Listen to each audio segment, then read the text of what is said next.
Hello दोस्तों, स्वागत है आपका एमए सक्सेस एवेन्यू में। चलिए फिर से हम आपके समक्ष उपस्थित हुए हैं। इसमें हम पॉलिटी महाअभ्यास प्रश्नोत्तरी करेंगे जिसका भाग 10 होगा और ये आने वाले यूपी पुलिस एग्ज़ाम के लिए बहुत ही महत्वपूर्ण होने वाला है। ठीक है, तो इससे पहले हम 9 पार्ट अपलोड कर चुके हैं। चलिए तो इसको स्टार्ट करते हैं। 10वां पार्ट है, ध्यान से देखिएगा, एक एक क्वेश्चन को आप ढंग से लगाइएगा। ठीक है, तो चलिए स्टार्ट करते हैं। आज का पहला क्वेश्चन नंबर 1 है आपका कि इनमें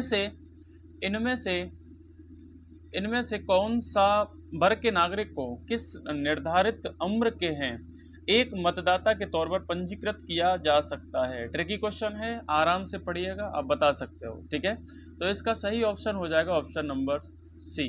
ठीक है, यानी कि अप्रवासी नागरिक। क्या हो जाएगा इसका सही आंसर? अप्रवासी नागरिक। क्या हो जाएगा? अप्रवासी नागरिक। ठीक है, तो अप्रवासी नागरिक को क्या किया जा सकता है? एक पंजीकृत मतदाता के रूप में स्वीकृत किया जा सकता है। ठीक है, जो दिवालिया घोषित हुआ हो उसको नहीं। ठीक है, और उसके बाद जो अपराध और भ्रष्टाचार के लिए दोषी ठहराया गया उसको नहीं, और ना ही मानसिक रूप से अस्वस्थ व्यक्ति को।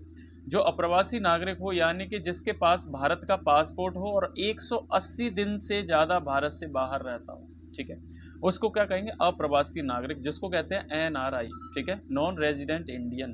ठीक है, तो चलिए नेक्स्ट करते हैं।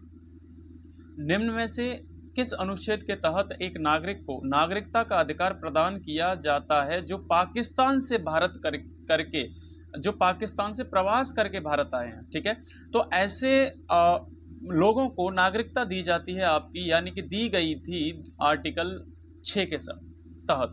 ठीक है, जो अनुच्छेद 6 है वो कहता है कि उस टाइम पे, किस टाइम पे? जब बंटवारा हो रहा था, यानी कि जब आज़ादी का टाइम था और बंटवारा हो रहा था, तो उस समय पे जो अनुच्छेद 6 है वो पाकिस्तान से जो भारत आ रहे थे उन लोगों की नागरिकता के बारे में प्रावधान करता है। वहीं आर्टिकल 8 की बात करेंगे तो ऐसे नागरिक, ऐसे लोग जो आज़ादी के टाइम पे भारत से बाहर रह रहे थे और बाहर से अपनी आज़ादी में सहयोग कर रहे थे, उनके बच्चों की नागरिकता के बारे में प्रावधान कौन सा अनुच्छेद करता था? तो अनुच्छेद करता है अनुच्छेद 8। ठीक है, वहीं 10 के बारे में बात करेंगे तो 10 के बारे में कहता है कि संसद ऐसा कोई कानून नहीं बनाएगी, ध्यान से सुनना, कि ऐसा कोई कानून नहीं बनाएगी जो नागरिकता को छीनता हो या नागरिकता को कम करता हो। ठीक है, तो संसद ऐसा कोई कानून नहीं बनाएगी जो नागरिकता को छीनता हो या कम करता हो। ठीक है, अनुच्छेद 10 कहता है। वहीं अनुच्छेद 4 के बारे में अगर बात करेंगे तो अनुच्छेद 4 कहता है अनुच्छेद 4 कहता है अनुच्छेद 4 कहता है कि जो आपके 2 और 3 में जो प्रावधान दिए गए हैं, जो अनुच्छेद 3 और 2 में प्रावधान दिए गए हैं, उनके बारे में जो भी कानून बनाएगा वो कानून बनाने का अधिकार किसको होगा मेरे भाई? वो होगा आपका संसद का। ठीक है, तो ये क्वेश्चन समझ में आया कि नागरिकता का अधिकार प्रदान किया जाता है जो पाकिस्तान से प्रवास करके आए। तो आर्टिकल इस क्वेश्चन का सही ऑप्शन हो जाएगा ऑप्शन नंबर सी, यानी कि अनुच्छेद 6। ठीक है, चलिए नेक्स्ट क्वेश्चन करते हैं। अगला क्वेश्चन है आपका कि कोई भी व्यक्ति भारतीय नागरिक नहीं होगा तो किस शर्त पे वो भारतीय नागरिक नहीं होगा? तो भाई साहब, वो जब भारतीय नागरिक नहीं होगा उसने दूसरे देश की नागरिकता को क्या कर लिया हो, यानी कि स्वेच्छा से दूसरे देश की नागरिकता ग्रहण कर चुका हो। ऑप्शन सी इस क्वेश्चन का सही आंसर हो जाएगा। ठीक है, तो आपको बता दें कि अनुच्छेद 9 जो है वो आपका आर्टिकल 9 है, वो आर्टिकल 9 बताता है कि अगर कोई भी भारतीय नागरिक स्वेच्छा से किसी भी विदेशी देश की नागरिकता को ग्रहण कर लेता है तो भारत की नागरिकता स्वतः ही क्या हो जाएगी? समाप्त हो जाएगी। ठीक है, तो कौन सा अनुच्छेद बताता है इसके बारे में? अनुच्छेद 9। ठीक है, तो ये याद रखिए। नेक्स्ट क्वेश्चन है आपका भारतीय नागरिकता निम्नलिखित में से किन विधियों द्वारा प्राप्त की जा सकती है? ठीक है, तो आपको बता दें कि भारतीय नागरिकता अधिनियम 1955 के तहत ये कहा गया है कि आप 5 आधारों पर भारतीय नागरिकता ग्रहण कर सकते हैं। 5 आधार बताएं तो कौन कौन से हैं? एक है उनमें से जन्म के आधार पर, एक है आपका वंश के आधार पर, एक है आपका पंजीकरण के आधार पर, एक है आपका देशीकरण के आधार पर। किसके आधार पर? देशीकरण के आधार पर। और एक है आपका भूमि अर्जन के आधार पर। किसके आधार पर? भूमि अर्जन के आधार पर। तो 5 आधार हैं, जन्म, वंश, पंजीकरण, देशीकरण और भूमि विस्तार। ठीक है, तो 5 आधारों पर भारतीय नागरिकता ली जा सकती है, लेकिन इनमें से किस आधार पर नहीं ली जा सकती? तो किसके द्वारा प्राप्त की जा सकती है? तो इसमें ए हो जाएगा, दूसरा हो जाएगा, 3 हो जाएगा। तो 1 2 3 इसके क्या हो जाएंगे? सही ऑप्शन हो जाएंगे, और ऑप्शन नंबर बी में वो तीनों हैं। ठीक है, तो इस क्वेश्चन का सही आंसर हो जाएगा ऑप्शन नंबर बी। ठीक है, तो नेक्स्ट क्वेश्चन है आपका, निम्नलिखित में से कौन सी संस्था नागरिकता अर्जन के लिए शर्त निर्धारित करती है? तो आपको बताते हैं कि नागरिकता के लिए जो भी प्रावधान बनाने हैं वो आपका कौन प्रावधान बनाता है? तो भारतीय संसद सब सारे प्रावधान बनाती है। कौन बनाता है? तो भारतीय संसद बनाती है। ठीक है, नागरिकता से संबंधित जो भी प्रावधान बनाना है ना, तो अर्जन से लेकर के या छीनने तक तो कौन बनाता है? तो संसद बनाती है। वहीं आर्टिकल 11 में ये चीज कही गई है कि नागरिकता संबंधी जो भी कानून बनाना है वो किसको अधिकार होगा?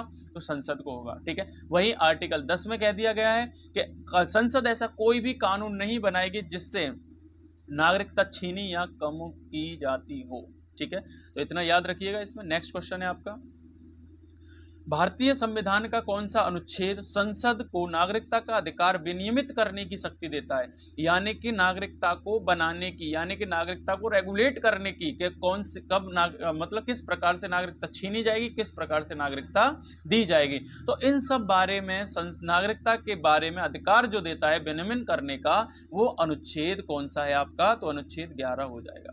अनुच्छेद 11 में, आर्टिकल 11 में कहा गया है कि संसद कोई भी कानून बनाएगी नागरिकता से संबंधित, तो कौन कानून बनाएगा? संसद बनाएगी, है ना। नागरिकता से को विनियमित करने का जो भी कानून होगा वो संसद के पास अधिकार होगा। अनुच्छेद 10 कहता है आपका, अनुच्छेद 10 में कह दिया गया है कि कोई भी कानून ऐसा नहीं बनाएगी जिससे नागरिकता छीनी और कम की जाती हो। ठीक है, तो अगर तुम इन वीडियो को ध्यान से भी सुनोगे, ठीक है, तो मैं गारंटी के साथ कहता हूं कि आप इन क्वेश्चन को आत्मसात करोगे और आत्मसात करने के साथ साथ एग्जाम में भी अच्छा परफॉर्मेंस दोगे।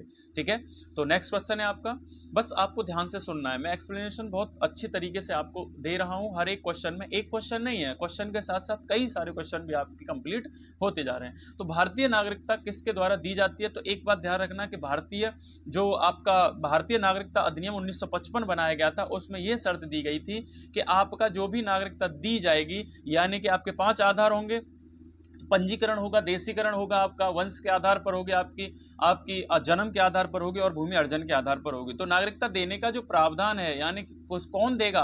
तो आपका गृह मंत्रालय। गृह मंत्रालय क्या करेगा भाई साहब? तो ये देगा आपको नागरिकता। ठीक है, लेकिन विनियमित कौन करेगा नागरिकता संबंधी कानूनों को? तो संसद करेगी। इसमें थोड़ा सा फर्क है, ये ध्यान रखिएगा। ठीक है, तो भारतीय नागरिकता किसके द्वारा दी जाती है? तो गृह मंत्रालय के द्वारा दी जाती है। ठीक है, तो नेक्स्ट क्वेश्चन है आपका, भारतीय संविधान में नागरिकता का प्रावधान कब लागू हुआ? ठीक है, तो क्वेश्चन थोड़ा सा ट्रिकी है, आपको अगर ध्यान से देखोगे तो हो जाएगा कि लागू कब किया गया, प्रावधान कब लागू किया गया। तो आपको बता दें कि 26 नवंबर 1949 को, कब? 26 नवंबर 1949 को हमारे 15 अनुच्छेद क्या हुए थे? स्वतः ही लागू हुए थे, जिसमें आपके नागरिकता संबंधी प्रावधान भी थे। क्या थे? नागरिकता संबंधी प्रावधान भी उसमें शामिल थे। तो हम कह सकते हैं कि नागरिकता का प्रावधान 1949 में लागू हुआ। ठीक है, बड़ा ही अच्छा क्वेश्चन है। ठीक है, तो चलिए नेक्स्ट क्वेश्चन करते हैं। तो निम्नलिखित में से किस राज्य को अनुच्छेद 239 और 240 में संशोधन के बाद लाया गया? तो इसका सही आंसर जो है वो आपका हो जाएगा अरुणाचल प्रदेश। कौन सा हो जाएगा? अरुणाचल प्रदेश। तो अरुणाचल प्रदेश को 239 का और 240 में संशोधन के बाद क्या आपको बता दें कि अरुणाचल प्रदेश को 1972 से लेकर के 75 तक केंद्र शासित के रूप में जाना जाता था, लेकिन 1986 में जाकर के 239 का और 240 पर संशोधन करके अरुणाचल प्रदेश को पूर्ण राज्य का दर्जा दिया गया। ठीक है, तो कौन सा है अनुच्छेद 243 39 का और 240 में संशोधन के बाद राज्य बना? तो है अरुणाचल प्रदेश। ठीक है, नेक्स्ट क्वेश्चन है आपका, निम्नलिखित में से किस वर्ष संसदीय अधिनियम द्वारा लक्षद्वीप, मिनिकॉय और अमीन दीवी का नाम बदलकर लक्षद्वीप किया गया? ठीक है, तो कब किया? कब किया गया? इसका सही ऑप्शन हो जाएगा ऑप्शन नंबर ए 1973 में। कब किया गया? 1973 में, ठीक है। 1973 में लक्षद्वीप इनका नाम किया गया, ठीक है। तो नेक्स्ट क्वेश्चन है आपका, सिक्किम को राज्य का दर्जा किस वर्ष मिला था? ठीक है, तो सिक्किम को आपको बता दें कि राज्य का दर्जा जो मिला था वो 1975 में मिला था। कब मिला था? 1975 में। 35वां संविधान संशोधन 1975 करके भारतीय राज्य में 22वां राज्य मिलाया गया, वो था आपका सिक्किम, ठीक है। कौन था? सिक्किम था। सहराज्य का दर्जा दिया गया था इसको 34वां संविधान संशोधन करके, लेकिन 35वां संविधान संशोधन करके 1975 में इसको पूर्ण राज्य का दर्जा दे दिया गया और इसको 22वां राज्य भारत का बनाया गया, ठीक है। तो नेक्स्ट क्वेश्चन है आपका, निम्नलिखित में से किस समिति ने पंजाब पुनर्गठन एक्ट के आधार पर पंजाब और हरियाणा को राज्य बनाने की सिफारिश की? तो इसका सही ऑप्शन हो जाएगा ऑप्शन नंबर सी, शाह आयोग। शाह आयोग के द्वारा ही आपका पंजाब और हरियाणा को राज्य बनाने की सिफारिश की गई थी, ठीक है। तो नेक्स्ट क्वेश्चन है आपका, किस वर्ष कर्नाटक राज्य का एकीकरण किया गया? किस वर्ष कर्नाटक राज्य का एकीकरण? तो 1956 में। कब? 1956 में कर्नाटक राज्य का एकीकरण किया गया, लेकिन कर्नाटक राज्य इसका कर्नाटक नहीं था। तो ये जो भी आपकी कन्नड़ भाषाई क्षेत्र था उसको मैसूर के नाम से एक राज्य बनाया गया और 1973 में जाकर के, कब? 1973 में जाकर के इसका नाम पड़ गया कर्नाटक। 1973 में जाकर के इसका नाम कर्नाटक रखा गया, इससे पहले ये मैसूर राज्य के नाम से जाना जाता था। तो कर्नाटक राज्य का एकीकरण की बात करोगे, कन्नड़ भाषा के आधार पर क्षेत्र का गठन कब किया गया? तो 1956 में, ठीक है। नेक्स्ट क्वेश्चन है आपका, किस वर्ष भारतीय राज्यों का भाषा के आधार पर पुनर्गठन किया गया? तो इसका सही ऑप्शन हो जाएगा ऑप्शन नंबर सी, ठीक है। तो क्या है? ऑप्शन नंबर सी 1956 में, ठीक है, 1956, ठीक है। नेक्स्ट क्वेश्चन है, भाषा के आधार पर बनने वाला भारत का प्रथम राज्य कौन सा होगा? तो इसका सही ऑप्शन हो जाएगा आंध्र प्रदेश। कौन सा हो जाएगा? आंध्र प्रदेश, ठीक है। नेक्स्ट क्वेश्चन करिए। नेक्स्ट क्वेश्चन है आपका कि भारतीय संसद राज्यों के नाम और सीमा को फिर से परिभाषित कर सकती है? तो ये इस क्वेश्चन का सही ऑप्शन हो जाएगा ऑप्शन नंबर आपका ए, यानी कि सामान्य बहुमत से, जिसको आप साधारण बहुमत भी कहते हो। लेकिन इसमें राष्ट्रपति की पूर्व अनुमति से सामान्य बहुमत से क्या कर सकती है? राज्यों का नाम और सीमा में परिभाषित कर सकती है। इसमें राष्ट्रपति की पूर्व अनुमति की आवश्यकता है, ठीक है। तो साधारण बहुमत उसे कहते हैं कि वो जो किसी भी सदन में पेश किया जा सकता है और उस सदन में उपस्थित और मतदान करने वालों की संख्या का आधा से एक ज्यादा होना चाहिए, ठीक है। तो साधारण बहुमत होता है, ठीक है। तो इस क्वेश्चन का सही ऑप्शन हो जाएगा ए, सामान्य बहुमत। उसके बाद भारतीय संघ के नए राज्यों की स्वीकृति कौन देता है? तो आपको बता दें कि नए राज्य अगर भारत में मिलाने हैं तो उसकी स्वीकृति देगा आपका संसद। कौन देगी? संसद देगी। अनुच्छेद 2 भारतीय संविधान का अनुच्छेद 2 कहता है कि नए राज्यों को जो मिलाना है भारत संघ में, तो कौन मिलाएगा? तो वो मिलाएगा आपका संसद मिलाएगी और अनुच्छेद 2 के तहत, ठीक है। तो इसका सही ऑप्शन हो जाएगा ऑप्शन नंबर डी। नेक्स्ट है आपका, नए राज्य बनाना और उसके नाम और सीमाओं में परिवर्तन करने की शक्ति निम्न में से किसके पास है? तो ये भी शक्ति किसके पास है? तो ये भी शक्ति आपकी संसद के पास है। ये अनुच्छेद कहता है आपका, अनुच्छेद कहता है 3, ठीक है, जहां आपको जो भी हमारे राज्य बने हुए हैं उनकी सीमाओं में परिवर्तन करना है, उनके नामों में परिवर्तन करना है। तो ये शक्ति कौन देता है? तो ये देता है आपका संसद। कौन करता है ये चीज? तो शक्ति देता है अनुच्छेद 3, करती कौन है? संसद, ठीक है। वहीं अगर नए राज्य मिलाने हैं तो कौन अनुच्छेद शक्ति देता है? तो अनुच्छेद आपका 2, ठीक है। तो इसका सही ऑप्शन हो जाएगा बी। नेक्स्ट है आपका, निम्न में से कौन नए राज्य को संघ में शामिल करता है? तो आपको बता चुके हैं कि कौन करता है, तो संसद करती है, ठीक है। नेक्स्ट है आपका, किसके द्वारा राज्य संचालित होता है? तो राज्य होता है एक सरकार के द्वारा संचालित। किसके द्वारा होता है? एक सरकार के द्वारा। आपको बता दें कि किसी भी देश को चलाने के लिए कितनी चीजें चाहिए? तो 4 चीजों की आवश्यकता होती है। एक होता है क्षेत्र, आपका क्षेत्र पर होने चाहिए जनसंख्या, क्षेत्र पर होने चाहिए लोग, ठीक है, और उस क्षेत्र पर क्या होनी चाहिए? जनसंख्या होनी चाहिए। और जनसंख्या को चलाने के लिए एक सरकार होनी चाहिए। उस जनसंख्या को रेगुलेट करने के लिए या उस पर पॉलिसीज लाने के लिए एक सरकार होनी चाहिए। और सरकार कैसी होनी चाहिए?